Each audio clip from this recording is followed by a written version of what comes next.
కురిసి దాదాపు 4-5 నెలలుగా వస్తా ఉంది సార్. కొన్ని ఇంకొకసారి 3 నెలలుగా వస్తా ఉంది సార్. నష్టం పరిహారం అనేటువంటి అంశానికి ఒక అర్థం ఉండాలి సార్. నష్టం జరిగిందంటే వెంటనే తక్షణమే ఆదుకోవడానికి ప్రభుత్వం చేసేటువంటి తక్షణ చర్యల్లో ఒక భాగం సార్. సో ఈ మంజూరు అంటే నిజంగా మంజూరైనటువంటి డబ్బు నష్టపోయినటువంటి రైతుల ఖాతాల్లో ఉన్నాయా, ఇప్పుడు పడ్డాయా, ఏ రోజు వేశారు, మంజూరుకి లేకపోతే ఖాతాల్లో జమ చేసింది అనుకున్నటువంటి తేడా ఏందో ఒకసారి మంత్రి గారు తెలియజేస్తే బాగుంటుంది సార్.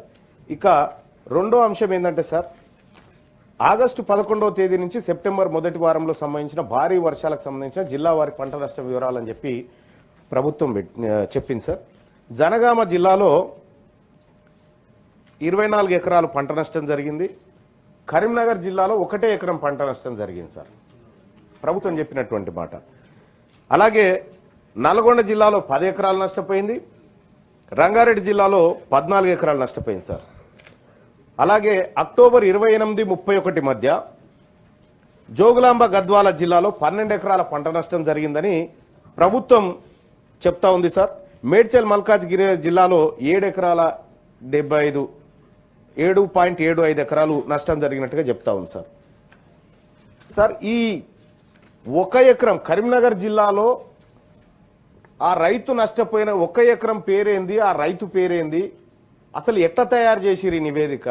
మనం అందరం చూసినాం, వర్షాలు పడి రైతాంగం అంతా అతలాకుతలం అయిపోయింది. గౌరవ ముఖ్యమంత్రి గారే హెలికాప్టర్లో పర్యటన చేసి పరిస్థితిని సమీక్షించిండ్రు. వ్యవసాయ అధికారులు క్షేత్రస్థాయిలోకి పోయారా ఈ అంచనాలు వేయడానికి? లేదు అనంటే ఆఫీసులలో రాసుకొచ్చినటువంటి లెక్కలు ఇవి. ఈ 2 అంశాలు తేలాలి సార్. ఇక అలాగే సార్ మూడో సార్, సెప్టెంబర్ 2025 11వ తేదీ నుంచి అక్టోబర్ 7వ తేదీ మధ్య అకాల వర్షాలు సంభవించినాయి సార్. తద్వారా 24,592 మంది రైతులు ఎఫెక్ట్ అయినారని చెప్పి చెప్తా ఉన్నారు సార్. సార్ దానికి ఇప్పటి వరకు అంటే ఇంకా డబ్బులు విషయంలో అంచనా వేశారు తప్ప కానీ దానికి ఎలాంటి కనీసం ఈ మంజూరు అనేటువంటి పదం కూడా కనిపించట్లేదు సార్ అక్కడ. మరి ఈ డబ్బులు కూడా వేస్తారా? ఇప్పటి వరకు ఈ 3 అకాల వర్షాలకి ఎంత నష్టపరిహారం ప్రభుత్వం రైతుల ఖాతాల్లో జమ చేసింది, ఇంకా ఎంత జమ చేయాల్సి ఉంది? ఈ ఫీల్డ్ లెవెల్లో చేసినటువంటి సర్వేలో ఏ పారామీటర్స్ వాడారు? గ్రౌండ్ సర్వేనా లేకపోతే కాగితాలకే పరిమితమైందా? పొలాల్లోకి వెళ్లి ఫీల్డ్ సర్వేలు చేయాల్సినటువంటి అవసరం ఉంది. అటువంటి విధానం ఏమైనా చేసిందా ఈ ప్రభుత్వం? సార్ ఇక పంట నష్టం విషయానికి వస్తే ఒక రైతుకు 5 ఎకరాలు ఉంటుంది సార్. అందులో 2 ఎకరాలు పోతుంది ఒక ఆయనకు, లేదంటే 1 ఎకరం పోతుంది, లేదంటే 3 ఎకరాలు, లేదంటే మొత్తం 5 ఎకరాలు పోతుంది. అలా 100% పంట లాస్ అయిన రైతుల సంఖ్య ఎంత? లేదంటే కొద్దిగా పాక్షికంగా నష్టపోయినటువంటి రైతుల సంఖ్య ఎంత? ఈ వివరాలని ప్రభుత్వం చెప్పాల్సి ఉండే సార్. ఇందులో కనిపించడం లేదు. తదుపరి మంత్రి గారు ఆ వివరాలు చెప్తారని అనుకుంటా ఉన్నాను సార్. ఇక అలాగే సార్ ఇప్పుడు పంట నష్టపోతే 10,000 రూపాయలు పరిహారం అని చెప్తా ఉన్నాం సార్. ఒక ఎకరాకు 10,000 రూపాయలతోటి సరే, నేను పూర్తి స్థాయిలో 10,000 రూపాయలతోటి ఆ ఎకరం మళ్ళీ బాగుపడుతుందని చెప్పడానికి కూడా లేదు సార్. కానీ రైతు విషయంలో మాత్రం కొంత ఎక్కువ ఇవ్వాల్సినటువంటి అవసరం ఉండే సార్. 10,000 రూపాయలతోని విత్తనాలు ఏం కొనుక్కుంటాడు, ఎరువులు ఏం కొనుక్కుంటాడు? ఒక 2 రోజులు ట్రాక్టర్ పెడితేనే ఆ 10,000 రూపాయలు ఖర్చు అవుతున్నటువంటి పరిస్థితి.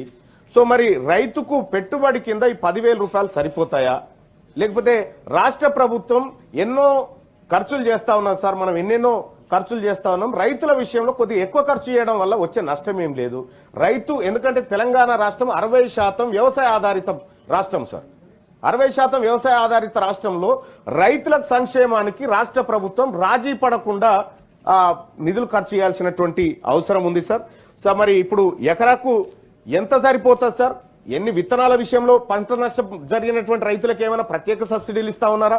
లేదంటే ఎరువుల పంపిణీ విధానంలో ఏమైనా ప్రత్యేక చొరవ తీసుకుంటా ఉన్నారా? మరి ఆ రైతులు ఆగమైనటువంటి రైతులను ఆదుకోవడంలో తెలంగాణ రాష్ట్ర ప్రభుత్వం చొరవ చూపాల్సినటువంటి అవసరం ఉంది సార్. ఇక అలాగే సార్ ఇప్పుడు పంట నష్టపోయినటువంటి రైతుల జాబితా ఇచ్చారు సార్. దాదాపుగా 2,40,412 మంది రైతులు ఈ అకాల వర్షాల కారణంగా నష్టపోయినట్టుగా నివేదికలు చెప్తా ఉన్నాయి సార్. సార్ ఇందులో కౌలు రైతుల సంఖ్య ఏది సార్? కౌలు పట్టుకొని ఒకరి దగ్గర వ్యవసాయం చేసేటువంటి రైతు ఆయనకున్న 1 ఎకరం తీసుకుంటాడు, లేదంటే పక్కోలదో 3-4 ఎకరాలు తీసుకొని వ్యవసాయం చేసుకుంటాడు సార్. మరి అది ఇది నష్టపోతే సార్ కౌలు రైతుల లెక్క ఇందులో ఉందా? కౌలు రైతులకు నష్టపరిహారం చేరాలంటే ఎట్లా? మరి అసలు రైతుకు పోయి పట్టదారికి పోయి కౌలు రైతుకు దక్కకపోతే మళ్ళీ కౌలు రైతు పరిస్థితి ఏంది? కాబట్టి కౌలు రైతు విషయంలో కూడా ఈ రాష్ట్ర ప్రభుత్వం స్పష్టతనివ్వాలి సార్. వ్యవసాయ శాఖ మంత్రి గారు, గౌరవ మంత్రి గారు ఈ విషయంలో నాకు ప్రత్యేక సమాధానం చెప్తుందని అనుకుంటున్నాను సార్. ఇక సార్ మళ్ళీ నష్టపోయినటువంటి పంట విషయంలో ప్రభుత్వం ఇంకా ఇది క్వశ్చన్ అవర్ ఇది సార్. అదే సార్ ఇన్ని క్వశ్చన్లు సప్లిమెంటరీ వేస్తే ఎట్లా? ఇంకో ఆయన ఉన్నాడు సార్, ఇది రైతుల విషయం సార్. దయచేసి మీకు తెలియదు కాదు సార్, ఇది రైతులకు సంబంధించినటువంటి క్వశ్చన్ అవరే సార్. కాకపోతే ఏమంటున్నాను సార్, ఇందులో ప్రభుత్వం అడిగిన దాంట్లో సమాధానాలు లేనప్పుడు మరి నేను ఎవరిని అడగాలి సార్? తమరినే కాదు సార్. ప్లీజ్ సార్ కంప్లీట్ చేస్తా ఉన్నాను సార్. సార్ ఇంకా ఈ ఫసల్ బీమా యోజనకు సంబంధించినటువంటి సార్, ప్రధానమంత్రి ఫసల్ బీమా యోజన పథకాన్ని గత ప్రభుత్వం పట్టించుకోలేదు సార్. మనం కట్టాల్సినటువంటి ప్రీమియం కట్టలేదు, తద్వారా ఇబ్బంది అయింది సార్. ఈ రాష్ట్ర ప్రభుత్వం కేంద్ర ప్రభుత్వం ఇస్తున్నటువంటి ప్రధానమంత్రి ఫసల్ బీమా యోజన పథకాన్ని సద్వినియోగపరచుకుంటుందా? ఒకవేళ ఆ పథకం కనుక మనకు ఉంటే కొంతలో కొంత నష్టపోయినటువంటి రైతాంగానికి కొంత లబ్ధి చేకూర్చేటువంటి అవకాశం ఉంది సార్. సార్ ఈ అకాల వర్షాల వల్ల నష్టపోయినటువంటి రైతాంగం గుండె చెరువైనటువంటి పరిస్థితిలో, రైతులు దిగాలుతో ఉన్నటువంటి పరిస్థితుల్లో కొంతమంది రైతులు చనిపోయినట్టుగా కూడా తెలుస్తా ఉంది సార్. ఆ నివేదిక ఏమైనా ఈ ప్రభుత్వం దగ్గర ఉందా సార్? దయచేసి మంత్రి గారు. టక్కేలపల్లి రవీంద్రరావు గారు, ఇద్దరు కలిసి కొంచెం సార్ చెప్పండి.